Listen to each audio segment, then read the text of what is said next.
the 1980s were such a great time in professional wrestling. WWF had so many unique and interesting characters. Joining us tonight is one of those characters, John DiGiacomo, better known as Jameson. John, thank you so much for spending some time with us. Brother, happy to do it. Happy to do it. Awesome. Well, I found you on Facebook a couple years ago. I was so excited to actually connect because I wrestled for 15 years. I wrestled a lot of big name wrestlers. But when I get to sit down and talk to somebody from my childhood, it's so special to me. So again, this is going to be a lot of fun. Okay, cool. For me too. So awesome. Talk to me about getting discovered by Vince McMahon.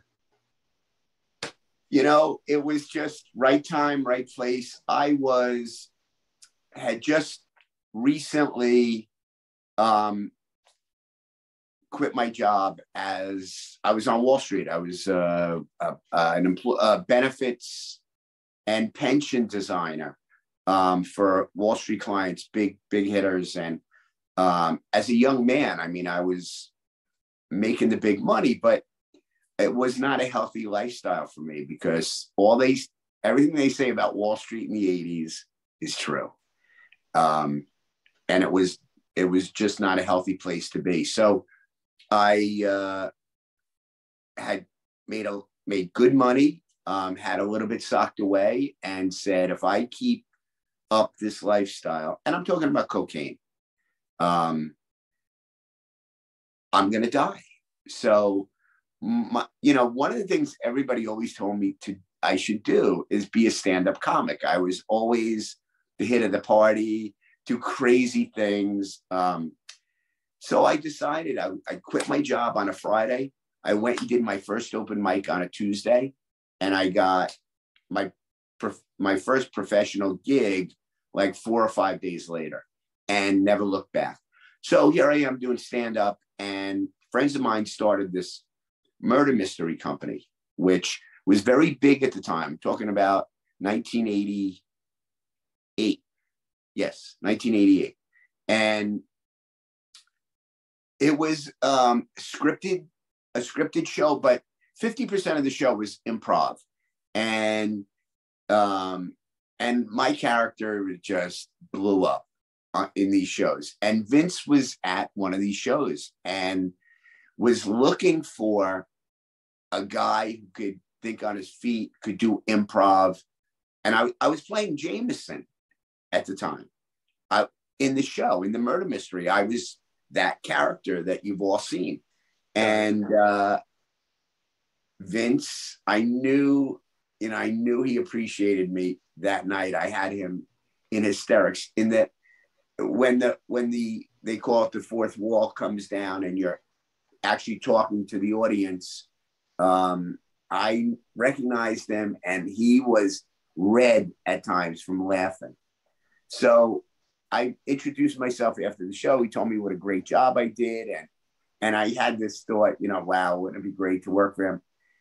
And that was a Saturday night. And believe me when I tell you, by Monday morning, because that's how the business is, I had kind of forgotten about, he didn't call or sure enough, late that morning, WWF called and the theater and said, how do we get in touch with Jameson? And he brought me in for an audition with Bobby, which was so much fun because he told me, come in character and don't give it up. Just stay in character the whole time. I want to see you guys interact. And Bobby didn't know what to make of me, but we had great exchanges, and they offered me a contract that day. And that's how it happened. Because I was a good improviser. I could hold my own with him in terms of comedy. I knew when to set him up. I knew he was great. He helped me.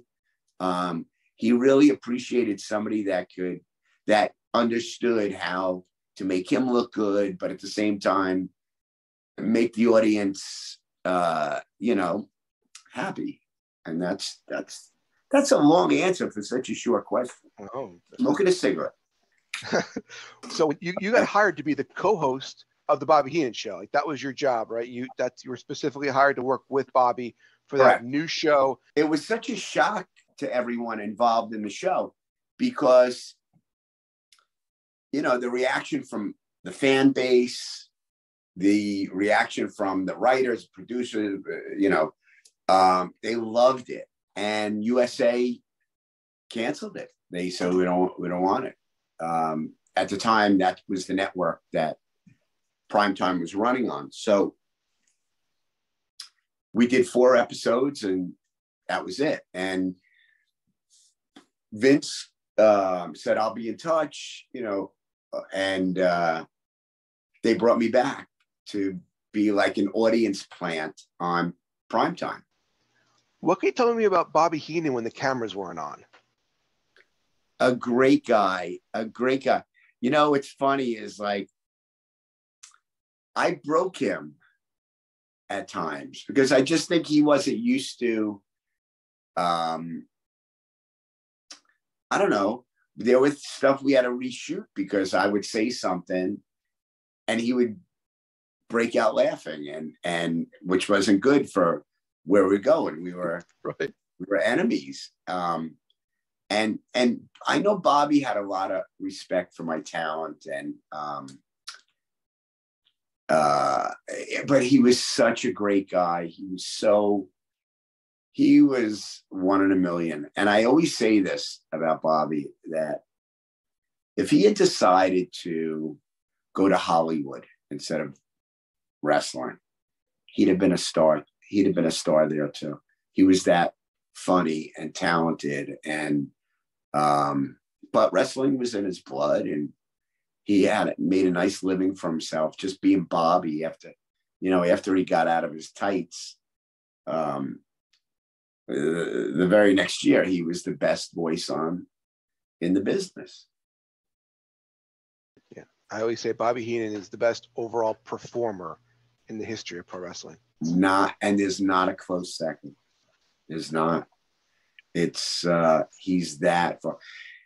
And there's been some very talented people on the mic. I mean, Mean Gene was a scream, but you know, Bobby was another level, and Gorilla was great, and even a guy like Sean Mooney served his purpose.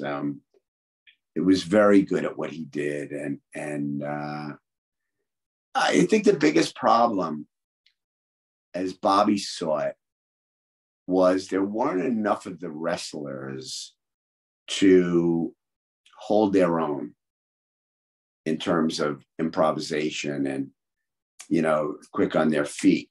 Mr. Perfect was awesome. I think he was underused in terms of color commentary or as a guest on Primetime, or he was one of the best, I thought.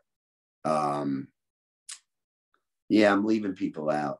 And then there were those guys that, like Mike Rotundo.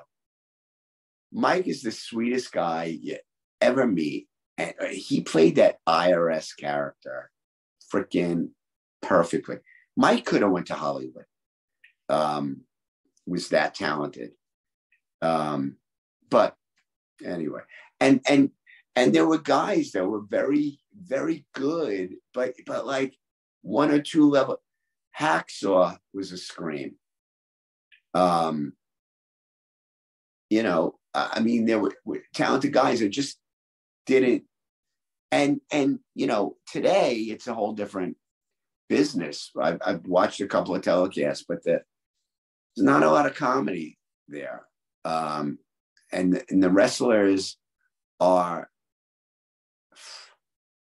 beaucoup talented, physically talented, but for that give and take, the magazine type show that they had with Primetime, you know, there's just not. And the characters that they created in the late 80s and the early 90s, there was one of everything. There was a freaking cop, a Mountie, a British Bulldog. You know, there were all these guys. Skinner was a great character. And these guys are so different off stage. When, you know, yeah, I mean, there's a lot of really, there was a lot at the time, and I'm just not seeing that or feeling it now. But I don't watch every week. If I watch something 5 or 6 times a year, and I'm not putting it down, it's still making millions, and there's fans that are still into it.